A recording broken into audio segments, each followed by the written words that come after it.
শ্রীকৃষ্ণ। রাধে রাধে। উপস্থিত আমার সকল ভক্তগণদের রাতুল চরণে জানাই প্রণাম। তো আজ আমি শ্রীমদ্ ভগবদ গীতার সপ্তম অধ্যায় অর্থাৎ বিজ্ঞান যোগ সম্পর্কে আলোচনা করব। তো এই অধ্যায় থেকে আমরা জানতে পারবো যে ভগবান শ্রীকৃষ্ণ হচ্ছে সর্বকারণের কারণ, অনাদির আদি গোবিন্দ। তো এবং ভগবান শ্রীকৃষ্ণই সব কিছুর সৃষ্টিকর্তা, এটা আমরা জানতে পারবো। তা আসেন শুরু করা যাক। ভগবান শ্রীকৃষ্ণ 1 নং শ্লোকে বলেছেন, সপ্তম অধ্যায়ের 1 নং শ্লোকে বলেছেন, হে পার্থ, আমাতে আসক্ত চিত্ত হয়ে আমাতে মনোনিবেশপূর্বক যোগ অভ্যাস করিলে কিভাবে সমস্ত সংশয় থেকে মুক্ত হয়ে আমাকে জানতে পারবে তা শ্রবণ করো। অর্থাৎ যে ভগবান শ্রীকৃষ্ণ বলেছেন যে আমাকে কিভাবে তুমি জানতে পারবে সেই সম্পর্কে শ্রবণ করো। যা জানলে আর কিছুই জানা প্রয়োজন হবে না। এই যে ধ্যান যোগ, মানে ষষ্ঠ অধ্যায়ে ধ্যান যোগ, তারপরে তৃতীয় অধ্যায়ে কর্মযোগ সম্পর্কে এর আগে আলোচনা করা হয়েছে। তো ভগবান শ্রীকৃষ্ণ বলেছেন যে আমাকে পেতে হলে ধ্যান যোগ, কর্মযোগ এবং ভক্তিযোগের মাধ্যমে পাওয়া যায়। তা ভক্তিযোগ হচ্ছে সব থেকে সহজ, আর ধ্যান যোগ এই যে ব্রহ্মজ্ঞানী বা যোগীরা এরা ধ্যানের মাধ্যমে ভগবানকে লাভ করতে পেরেছিলেন। এই ধ্যান হচ্ছে কি মন সংযত করে এবং ইন্দ্রিয়গুলি দমন করে ভগবানের চরণে মনোনিবেশ করে ভগবানের চরণ আশ্রয় করে ভগবানের ধ্যান করলে ভগবান কৃপা করে থাকেন। তো এইভাবে যে ভক্তি করে ভগবানকে ডাকে, ভগবান সাড়া না দিয়ে থাকতে পারে না। একমাত্র কৃষ্ণ ভক্তই এবং জ্ঞানী ভক্তই ভগবানের কৃপা লাভ করতে পারে। ভগবান কৃপা না করলে কিন্তু ভগবানকে কেউই জানতে বা চিনতে পারে না বা দেখতে পারে না। জড় ইন্দ্রিয়ের মাধ্যমে কিন্তু ভগবানকে জানা বা দেখা যায় না। ভগবান কৃপা না করলে ভগবানকে জানতে কেউই পারে না। তো 3 নং শ্লোকে বলেছেন যে হাজার মানুষের মধ্যে কেহ একজন এই ভগবানের কৃপা লাভ করতে পারে। যারা পরম ভক্ত জ্ঞানী তারাই এই ভগবানের কৃপা লাভ করতে পারে। 4র্থ শ্লোকে বলেছেন, ভূমি, জল, অগ্নি, বায়ু, আকাশ, মন, বুদ্ধি ও অহংকার এই অষ্টবিধ উপাদানের দ্বারা আমার ভিন্ন প্রকৃতি তথা জড় প্রকৃতি গঠিত হয়েছে। মানে কি বলেছে যে ভূমি, জল, অগ্নি, বায়ু, বাতাস আর বাতাস আর জল, মাটি, শব্দ এগুলো দিয়ে কি এই যে পৃথিবী তৈরি হয়েছে। অষ্টবিধ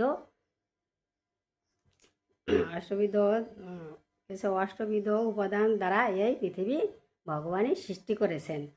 তাই এই জড় সৃষ্টির প্রথমে ভগবান শ্রীকৃষ্ণ নিজে স্বয়ং তিনজন বিষ্ণু অবতার সৃষ্টি করেন। তো প্রথমজন হচ্ছে মহাবিষ্ণু। মহাবিষ্ণু হচ্ছে শক্তির উৎসাহ, সব কিছুর শক্তি দান করেন। আর দ্বিতীয় হচ্ছে গর্ভোদকশায়ী বিষ্ণু, সব কিছুর সৃষ্টিকর্তা এই বিষ্ণু। আর তৃতীয় জন হচ্ছে ক্ষীরোৎসাহী বিষ্ণু, এই বিশ্ব ব্রহ্মাণ্ডে আত্মারূপে বিরাজিত। তাই এই 3 জন বিষ্ণুই এই জড় জগৎ পরিচালনা করেন। আর ভগবান শ্রীকৃষ্ণই কিন্তু এই 3 জনকেই সৃষ্টি করেছিলেন। জয় শ্রীকৃষ্ণ। তাই ভগবান শ্রীকৃষ্ণ এই প্রকৃতি সৃষ্টি করেন। আর প্রকৃতি ভূমি, এই ভূমিতেই কিন্তু ভগবান শ্রীকৃষ্ণ বীর্য দান করেন, আর সেই থেকেই এই পৃথিবীতে সব জীবকুলের সৃষ্টি হয়। 5 নং শ্লোকে বলেছেন যে আমি সমস্ত জড়জগতের উৎপন্ন ও প্রলয়ের কারণ। তার মানে ভগবান শ্রীকৃষ্ণ সব কিছু সৃষ্টিকর্তা এবং ধ্বংসেরও কারণ।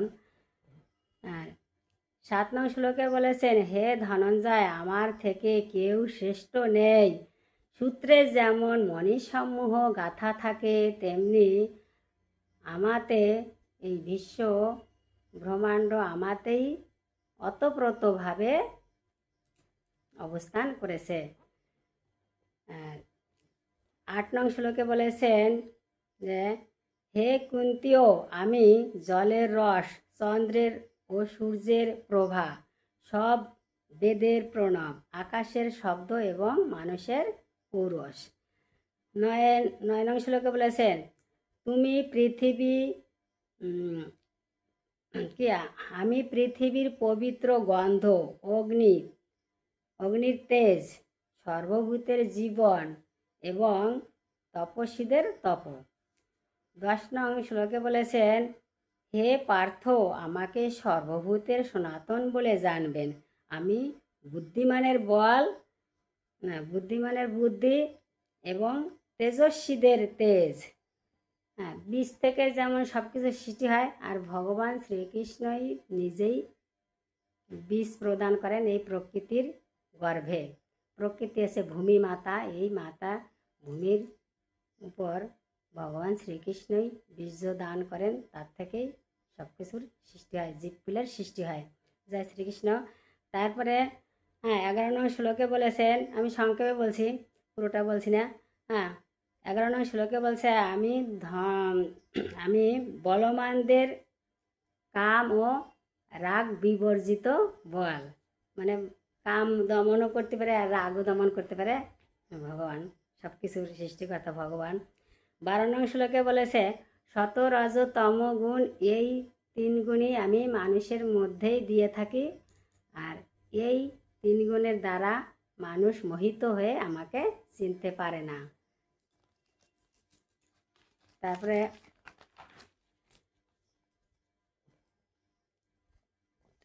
16 নং শ্লোকে বলেছেন, হে ভারত শ্রেষ্ঠ অর্জুন, 4 প্রকার পুণ্যবান ব্যক্তি আমার ভজনা করেন, আর্ত, অর্থার্থী, জিজ্ঞাসু ও জ্ঞানী। তাহলে আর্ত মানে বলছে 4 প্রকার ভক্ত আমার ভজনা করেন। কে কে আর্ত? আর্ত মানে যারা এই দুঃখ কষ্ট বেদনা ভোগ করে, তারা যখন ভগবানকে ভজনা করে, হে ঠাকুর, আমার এই দুঃখ কষ্টের হাত থেকে আমাকে মুক্ত করো, তখন ভগবান কৃপা করেন। আবার অর্থার্থী, অর্থের অভাব যাদের, তারাও অর্থ লাভের জন্য ভগবানের ভজনা করে থাকেন। আবার জিজ্ঞাসু মানে অনেক কিছু জানার, ভগবানকে জানার, মানে জানার তো শেষ নেই, তাই জানার জন্য কোনো ভক্ত ভগবানের ভজনা করে থাকেন। আর জ্ঞানীর তো কথাই নেই, জ্ঞানী তো জানেন ভগবান শ্রীকৃষ্ণ সর্বকারণের কারণ, অনাদির আদি গোবিন্দ, তার থেকে আর কেউ নেই, তার উপর ভগবানের শ্রীকৃষ্ণের উপরে আর কেউ নেই। তা জ্ঞানীরা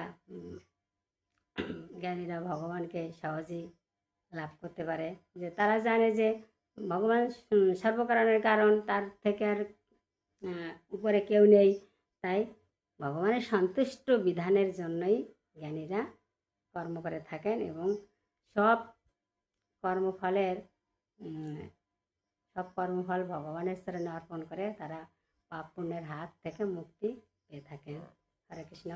তারপরে 17 নং শ্লোকে বলেছেন, এই 4 প্রকার ভক্তের মধ্যে নিত্যযুক্ত আমাতে একনিষ্ঠ তত্ত্বজ্ঞানী শ্রেষ্ঠ, কেননা আমি তার অত্যন্ত প্রিয় এবং তিনিও আমার অত্যন্ত প্রিয়। কি বলছে? এই 4 প্রকার ভক্ত, আর্ত, অর্থার্থী, জিজ্ঞাসু আর জ্ঞানী, এই 4 প্রকারের মধ্যে জ্ঞানী শ্রেষ্ঠ। তা তো বললাম যে জ্ঞানীরা যে কোনো কামনা বাসনা না নিয়েই কিন্তু কামনা বাসনা না করে ভগবান শ্রীকৃষ্ণের সন্তুষ্ট বিধানের জন্য কর্ম করে থাকেন। তাই জ্ঞানীরাই সহজে ভগবানের কৃপা লাভ করতে পারে এবং ভগবানও জ্ঞানীদের আর কি শ্রেষ্ঠ মনে করেন, ভালোবাসেন।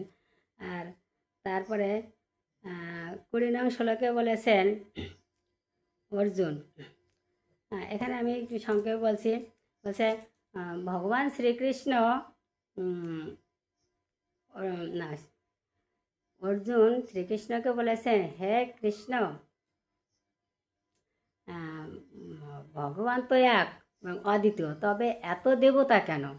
আর কেনই বা মানুষ এই দেবদেবতার পুজো করে থাকেন আর ভগবানকে কেন দেখা যায় না?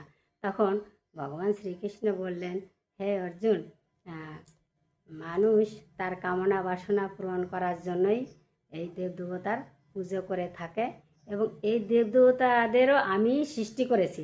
আর দেবদেবতার প্রতি যে ভক্তি শ্রদ্ধা তাও আমি ভক্তদের মধ্যে দিয়েছি। তো যে যে দেবতারই পূজা করুক না কেন, সেই পূজার প্রসাদ বা ভক্তি শ্রদ্ধা আমি ওই দেবতাদের মাধ্যমেই আমিই পেয়ে থাকি। ওই দেবতাদের চরণে যে ফুল জল দেওয়া হয় তা আমার চরণেই পড়ে। তো তাই আর ভগবানকে সবাই দেখতে পারে না, কারণ যে আমি মায়ের দ্বারা আবৃত করে রাখি, আর যে সেই জন্য ভগবান আমাকে সেই জন্য ভক্তরা আমাকে দেখতে পারে না, সাধারণ মানুষ আমাকে দেখতে পারে না। সাধারণ মানুষ যে সমস্ত মানুষের ভক্তি শ্রদ্ধা নেই, ভগবানকে বিশ্বাস করে না, অজ্ঞানী স্বল্পজ্ঞানী মানুষ, তারা আমাকে দেখতে পারে না বা পায় না। হরে কৃষ্ণ। তারপরে কি বলেছেন 26 নং শ্লোকে বলেছেন, হে অর্জুন, আমি অতীত বর্তমান ও ভবিষ্যৎ সম্বন্ধে সম্পূর্ণরূপে জানি, কিন্তু আমি সম্পূর্ণরূপে জানি, আমি সমস্ত জীবদের সম্বন্ধেও জানি, কিন্তু আমাকে কেউই জানে না। ভগবান তো জানবেই, ভগবান সৃষ্টিকর্তা, সব কিছুর সৃষ্টিকর্তা, তিনি অতীত বর্তমান ভবিষ্যৎ সব কিছুই জানেন আর সব জীবদের সম্বন্ধেও জানেন, কিন্তু আমরা জানি না। তাই 21 নং শ্লোকে 29 নং শ্লোকে বলেছেন, বুদ্ধিমান মানুষ জরা ব্যাধি ও মৃত্যুর থেকে মুক্তি লাভের জন্য আমাকেই আশ্রয় করে এবং আমার ভজনা করে মুক্তি লাভ করে থাকে। বলছে বুদ্ধিমান মানুষরা কি করে? বুদ্ধিমান মানুষরা জরা ব্যাধি এসবের হাত থেকে মুক্তি পাওয়ার জন্য ভগবানের সেবা পুজো করে থাকেন এবং করে তার ভগবানের শ্রীকৃষ্ণের ভজনা করে মুক্তি লাভ করে থাকেন। জয় শ্রীকৃষ্ণ। এখানে এক পুত্রটি মার্জনা করবেন। হরে কৃষ্ণ।